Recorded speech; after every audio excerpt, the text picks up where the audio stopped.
Hi friends, welcome back. आज इस video में हम बात करने वाले हैं कि क्या क्या चेंजेस हमें अपने खाने में लाने चाहिए या अपनी डाइट में क्या क्या चेंजेस करने चाहिए जिससे कि बेबी की ग्रोथ जो है वो प्रॉपर हो सेकेंड ट्राइमेस्टर में। बिकॉज देखिए, सेकेंड ट्राइमेस्टर जो होता है प्रेगनेंसी का सबसे ज़्यादा इंपॉर्टेंट ट्राइमेस्टर होता है। अब आपकी मिसकैरेज के चांसेस जो होते हैं बिल्कुल ख़त्म हो जाते हैं, नील के बराबर होते हैं और ये सबसे इंजॉयबल टाइम होता है मदर के लिए। लेकिन आपका न्यूट्रिशन का ध्यान इसमें प्रॉपर रखना पड़ेगा बिकॉज इसी टाइम में बच्चे की जो होती है मेन ग्रोथ सारी हो जाती है।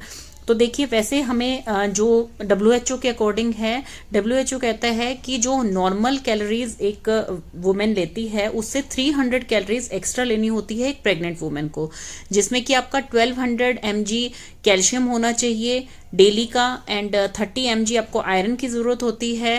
Then 700 to 800 microgram folic acid की जरूरत होती है। वैसे तो देखिए, इन चीज़ों के सप्लीमेंट्स दे दिए जाते हैं डॉक्टर की तरफ से, लेकिन हमें बहुत सारी चीज़ों का ध्यान रखना पड़ता है। सेकेंड ट्राइमेस्टर में ज़्यादातर वुमेन्स को शिकायत हो जाती है गेस्टेशनल डायबिटीज़ की। उसके लिए आपको एक्स्ट्रा मेडिसिन दी जाती हैं, आपका डाइट चार्ट चेंज कर दिया जाता है और आपको बहुत सारी चीज़ें अवॉइड करने को कही जाती हैं और आपको डेली प्रिक करके अपना शुगर लेवल चेक करना पड़ता है। तो उस चीज़ को अवॉइड करने के लिए आप अगर अपना डाइट प्रॉपर रखेंगे तो आपको कोई भी दिक्कत नहीं आएगी। देखिए, दो तरह के न्यूट्रिएंट्स होते हैं, एक होते हैं माइक्रो न्यूट्रिएंट्स, एक होते हैं मैक्रो न्यूट्रिएंट्स। माइक्रो न्यूट्रिएंट्स में मिनरल, विटामिन, ये सब चीज़ें आती हैं जो कि बहुत ज़्यादा रिक्वायरमेंट नहीं होती है, लेकिन डेली एक्टिविटीज़ के लिए हमें रिक्वायरमेंट उन चीज़ों की होती है। तो वो हमें green leafy vegetable, salad, fresh fruits, इन सब से हमें रिक्वायरमेंट हमारी पूरी हो जाती है and specially coconut water. And macronutrients में क्या आते हैं? Protein, carbohydrate, fats.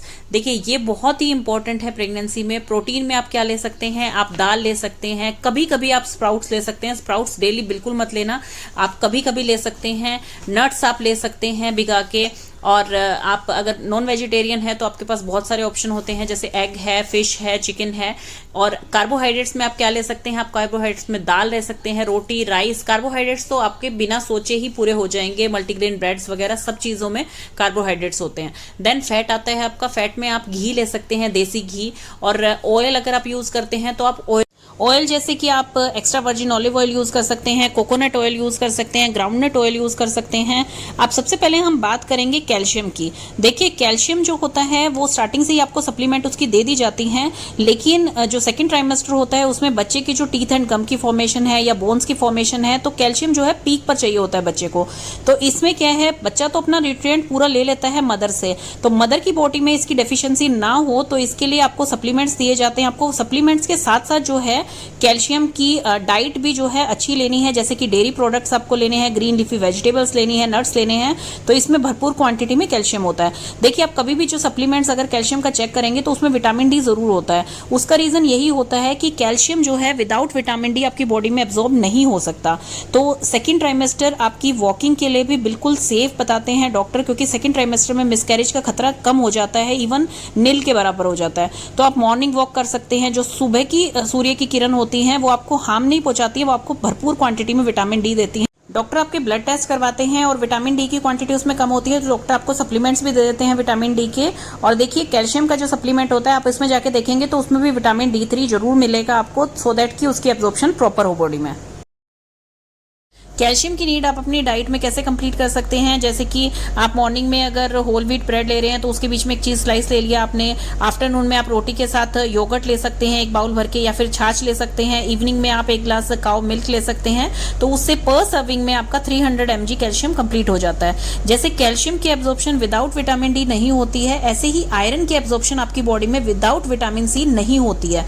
तो आयरन के सप्लीमेंट्स अगर आपको डॉक्टर ने दे रखे हैं तो आपको जो है विटामिन सी की क्वांटिटी भी भरपूर रखनी है अपनी बॉडी में। जैसे मॉर्निंग में आप फ्रेश जूस ले सकते हैं, या आप होल संतरा खा सकते हैं, मौसमी खा सकते हैं। इस टाइप से आप खा सकते हैं। जिनके भी ब्लड टेस्ट में HB कम आता है, आयरन सप्लीमेंट्स उन्हें दिए जाते हैं। देखिए, कैल्शियम एंड आयरन दोनों एक दूसरे के कॉन्ट्रा इंडिकेटरी होते हैं, तो उन दोनों की टैबलेट लेने के बीच में कम से कम आप 4 से 5 घंटे का गैप रखिए, अदरवाइज वो एक दूसरे के एब्जॉर्प्शन नहीं होने देंगे। अपनी डाइट में आयरन की एब्जॉर्प्शन आपको प्रॉपर रखनी है तो उसके लिए आपको विटामिन सी लेना पड़ेगा। विटामिन सी ऐसा विटामिन विटामिन होता है जो कि आपकी बॉडी में एब्जॉर्ब स्टोर होके नहीं रह सकता है, वो आपको डेली लेना है जितनी उसकी रिक्वायरमेंट है और डेली ही खाना है। ऐसा नहीं है कि आपने एक दिन में विटामिन सी ज़्यादा ले लिया या संतरे ज़्यादा खा लिए तो नेक्स्ट डे आप नहीं खाएंगे तो चलेगा, नहीं, आपको प्रॉपर जो है पर डे के हिसाब से लेना है, क्योंकि विटामिन सी कभी भी हमारी बॉडी में स्टोर होके नहीं रह सकता है। नेक्स्ट हमारा आता है फॉलिक एसिड। फॉलिक एसिड जो है फर्स्ट 3 मंथ ऑफ प्रेगनेंसी बहुत इंपॉर्टेंट होते हैं। इवन आपको प्रेगनेंसी की ट्राई अगर आप कर रहे हैं तो आपको पहले से ही डॉक्टर स्टार्ट कर देते हैं, बिकॉज फर्स्ट 3 मंथ में इसका मेन इंपॉर्टेंट रोल रहता है, क्योंकि बच्चे का जब तक स्पाइनल कॉर्ड नहीं बनता है तब तक फॉलिक एसिड आपको प्रॉपर क्वांटिटी में लेना है, सो दैट कि बच्चे के कोई न्यूरल डिफेक्ट वगैरह ना हो। इसकी क्वांटिटी आपकी बॉडी में जो है सप्लीमेंट से पूरी हो जाती है। और अदरवाइज आप जैसे बीन्स लेते हैं, लेंटिल्स लेते हैं, नट्स लेते हैं, सिट्रस फ्रूट ले रहे हैं, ग्रीन लीफी वेजिटेबल्स ले रहे हैं, इन सब में फॉलिक एसिड बहुत ज्यादा क्वांटिटी में होता है।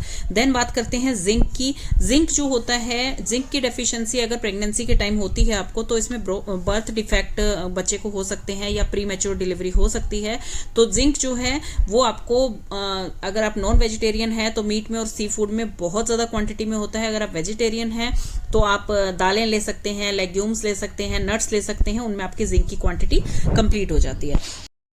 देखिए, आयरन का सप्लीमेंट जो है वो किसी किसी को सूट करता है, किसी में ये नोज़िया वॉमिटिंग कर देता है, डिजीनेस होती है और मन बहुत खराब होने लग जाता है। तो आपको एक प्रॉपर शेड्यूल बनाना पड़ेगा कि जैसे आप 3 मेजर डाइट ले रहे हैं तो 3 स्मॉल डाइट आप उसके बीच में इंक्लूड कर लीजिए। स्मॉल डाइट का मतलब है कि जैसे आपने स्नैक्स टाइम में कोई एक फ्रूट ले लिया, कोई फ्रूट जूस ले लिया, या फिर आपने छाछ ले लिया, दही ले लिया, जिससे आपका मन ठीक रहता है। और मेजर डाइट का मतलब ये नहीं है कि आपने 3 रोटी खा ली, 4 रोटी खा ली, आपने उस टाइम मान लीजिए 2 स्लाइस ऑफ ब्रेड ले ली है या फिर 1 चपाती ले ली है, किसी सब्जी के साथ दाल चावल ले लिए हैं। तो इस टाइप से आप डाइट चार्ट बनाइए और ऐसे ही आप अपने सप्लीमेंट्स का भी एक चार्ट बना के रखिए कि मुझे दोपहर में कैल्शियम लेना है, शाम को आयरन लेना है, सो दैट कि आपकी बॉडी जो है वो चीज टॉलरेट कर सके। ये तो हमने बात की कि हमें क्या खाना चाहिए। अब हम बात करते हैं हमें क्या नहीं खाना चाहिए। देखिए, आपको कच्चा मांस बिल्कुल नहीं खाना है, अनकुक्ड और रॉ मीट बिल्कुल नहीं लेना है, आपको अल्कोहल नहीं लेना है, आपको कैफीन नहीं लेना है, अनपेस्चराइज्ड डेयरी प्रोडक्ट कोई नहीं लेना है। जैसे कि मिल्क के अगर पैकेट्स आते हैं आपके पास तो आप उन्हें बॉयल कर लीजिए पहले,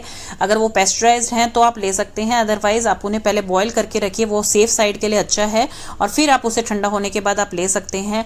गर्मियों में आप मैंगो खा रहे हैं तो मैंगो डायरेक्ट मत खाइए, क्योंकि उससे आपकी स्किन पे जो है पिंपल्स आने की शिकायत हो सकती है। आप उसको मैंगो शेक बना के ले सकते हैं तो उसकी तासीर ठंडी हो जाती है। देन आप जो है पिज़्ज़ा खा रहे हैं या बाहर के बर्गर खा रहे हैं या आपके जो भी जंक फूड हैं, ऑयली फूड हैं, तले हुए हैं, मसाले वाले फूड हैं, उन सब को अवॉइड कीजिए। वो आपके कॉन्स्टिपेशन करेंगे और फिर वो आगे जाके आपको बहुत दिक्कत करेंगे। देखिए, एक तो सेकंड ट्राइमेस्टर में आपका वेट पुट ऑन हो रहा है, ऊपर से आप अगर जंक फूड वगैरह ले रहे हैं और कॉन्स्टिपेशन बहुत ज़्यादा हो रही है तो आगे जाके ये पाइल्स का रूप ले सकती हैं, जो कि आपके बहुत ज़्यादा दिक्कत करने वाली है। तो बेस्ट है आप फाइब्रस फूड ले लीजिए, जैसे ओट्स है, लीफी वेजिटेबल्स है, आप लस्सी लीजिए, कोकोनट वाटर लीजिए, लेमन वाटर लीजिए। वाटर की क्वांटिटी बहुत हाई रखिए आप प्रेगनेंसी में। बाहर की कोई भी स्वीट्स हैं, पेस्ट्री हैं, उन सबको आप अवॉइड कीजिए। सॉल्ट ज़्यादा क्वांटिटी में आपको नहीं लेना है, बिकॉज इससे स्वेलिंग होगी आपकी बॉडी में। और जितने भी ये जो सोडा या कैफिनेटेड ड्रिंक्स होते हैं इन सबको बिल्कुल अवॉइड कर दीजिए। कॉफ़ी की क्वांटिटी को बिल्कुल अवॉइड कर दीजिए, चाय की क्वांटिटी कम कर दीजिए। अगर आप ये सब चीज़ें नहीं लेते हैं, भात के चाट मसाले वाली ये चीज़ें, तो आपकी प्रेगनेंसी बहुत ही स्मूथ जाएगी, बहुत happy pregnancy and healthy pregnancy.